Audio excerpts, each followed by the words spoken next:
umetakiwa kufanya jambo fulani, kwa kiburi tu ukaamua kukimbia, kwa kiburi tu ukaamua kwamba ni nyamazi. Lugha ya kisasa anasema ni kwamba kupotezea. Lakini Mungu anaona, Mungu hawezi kukimbia kwa yoyote vile. Sasa na wewe tumeitwa leo kwa ajili ya kuhakikisha kwamba tunafanya mapenzi ya Mungu. Mungu ni mwema kwa kila kitu. Mungu ni mwema kwako, kwangu na hata yule ambaye anasikiliza siku ya leo. Kulikuwa na hadithi moja. Hadithi hii ilikuwa inataka kuthibitisha kwamba huyu Mungu ni mwema kwa baadhi ya watu au kwa watu wote. Kulikuwa na mfalme mmoja na mtumishi wake.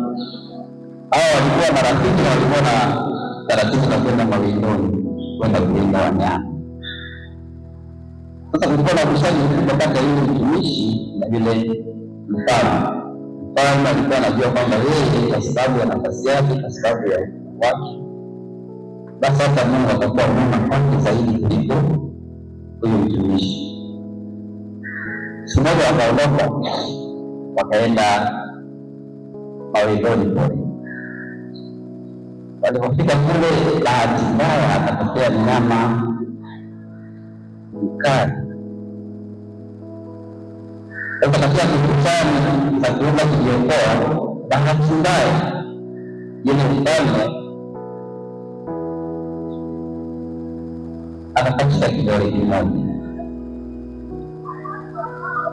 Alipokatika kile kidole, akalia sana kwa uchungu na kulaumu sana kama kwa nini yule mtumishi hakuweza kumsaidia mpaka yeye apate shida namna hiyo.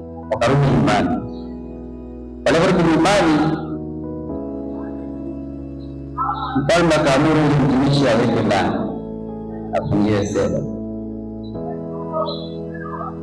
Lakini kabla ya hapo, yule mtumishi akamwambia mfalme, hata hivyo Mungu ni mwema, kwamba yule mnyama angeweza kufanya kitu zaidi. Kwa sababu Mungu ni mwema kwetu wote, basi ndio maana tumeweza kunusurika na walau bahati mbaya kidole chako kimepata shida. Yule mfalme alikuwa hataki kusikiliza, kwa sababu alijua kwamba yeye ameumia, yule mtumwa akaumia.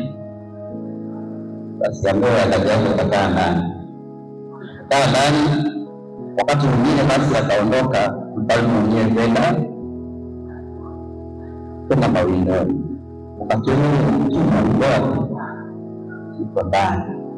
Kufika kule akakutana na watu, wakamkamata, wakamfunga kamba,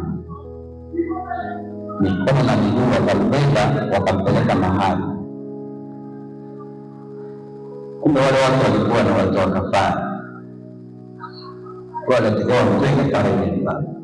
Hii katika zile harakati za kutoa kafara waliomtumika sana, wakakuta hana kidole kimoja.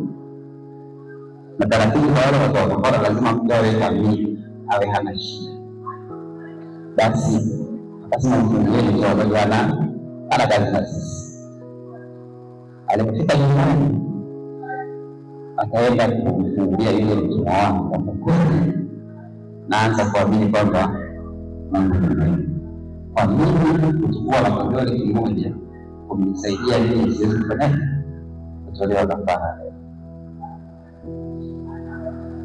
Basi yule mtumwa akamwambia Mungu ni mwema kwetu wote, kwa sababu kama ulikuwa unajiweka ndani, nilikuwa na wewe mawindoni, na kwa kuwa mimi niko salama, niko mzima, basi yule mjifanyaje, ningetolewa kafara. Kwa angalia jinsi Mungu alivyo na utaratibu wa mapenzi yake kutimiza. Yaani kwa vyovyote vile utakavyofanya, utaruka, utakwenda watu, mapenzi ya Mungu lazima yatimizwe. Sasa sharti la kurudisha pamoja na yote nimesikia maneno ya Mungu mara ngapi? Mara nyingi mimi na wewe tumesikia, mimi na wewe tumesoma. hata kama utasema kusikiliza.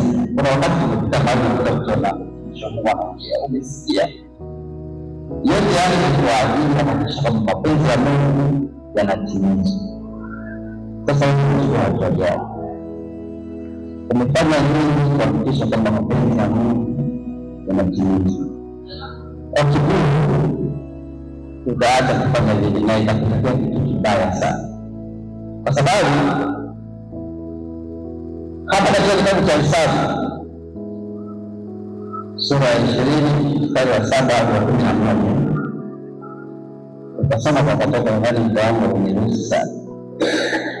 Tunapata habari za Musa, mtumishi wa Mungu ambaye alikuwa amepewa jukumu la kuwatoa wana wa Israeli kutoka nchi ya Misri kuwapeleka nchi ya ahadi. Alikuwa akipata maelekezo, fanya hili na hili, yote ilikuwa ni kwa ajili ya kuwatimiza mapenzi yake.